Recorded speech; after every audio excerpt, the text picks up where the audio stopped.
Okay, so we're going to talk about zeros of functions today. And so the first thing you need to know is how many zeros a function can have and what a zero is. Another name for a zero is an x-intercept.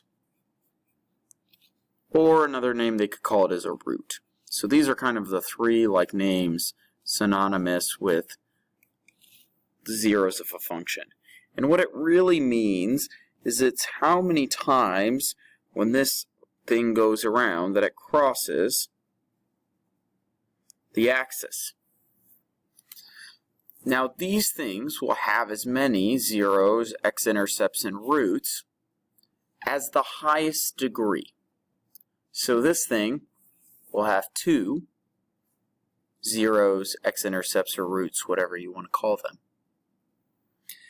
But the hard part for this is they don't always have to be real roots. So we're going to have two kind of classifications, real roots and imaginary roots, which you should have learned from last time.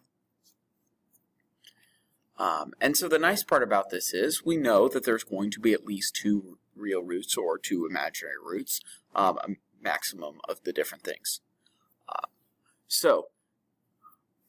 In this, if I have to think of the combinations of things, real roots can be any number, like they can be any number of them. So you could have 0, 1, 2, 3, 4, 5, 6, like any number of real roots you can have. Imaginary numbers have to come in pairs. So you could have 0, 2, 4, 6, 8. Okay. Because of how they work. So imaginary roots, because when you square root them, they have to come in pairs. Real roots can become 0, 1, 2, 3, 4, doesn't matter which. So when we're deciding how many roots we could have, for this thing, we could have 2 real roots, or we could have 0 real roots. Because since my imaginary numbers come in pairs, I could have 0 imaginary roots or 2 imaginary roots. Okay. So the biggest thing to realize is you will have the same number of roots as you do this degree. Your imaginary roots have to come in pairs.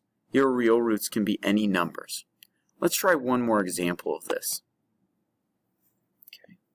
Again, if I want to know how many real roots and how many imaginary roots I have,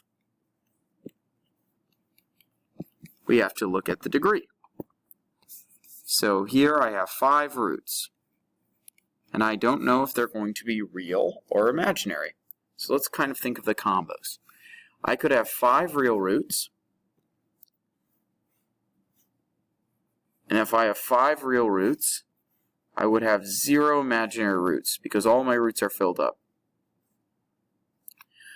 I could have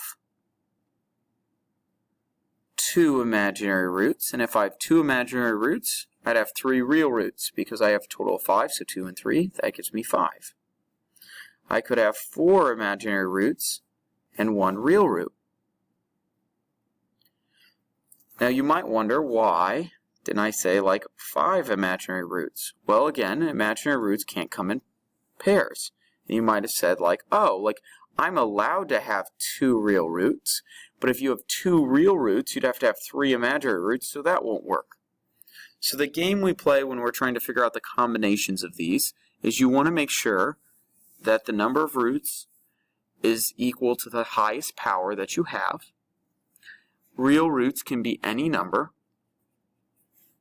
Imaginary numbers have to come in pairs. Okay.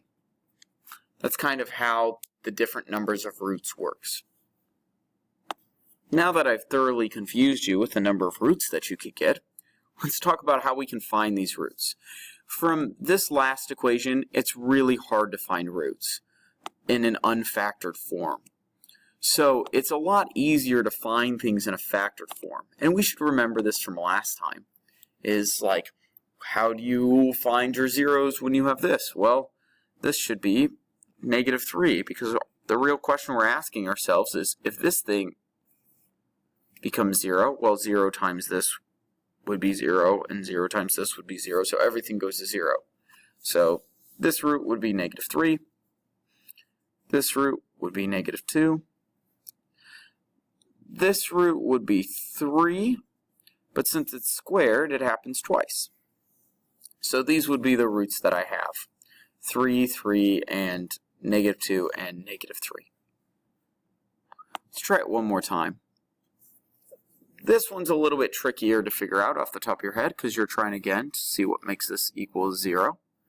And so how we would do that is I'd say 2x minus 1 should equal 0. And then we kind of solve through. So the root for this thing would be 0.5. And then we could do the same thing for this thing over here. Again, we want this thing to be 0. So I'm going to go 3x plus 2 equals 0.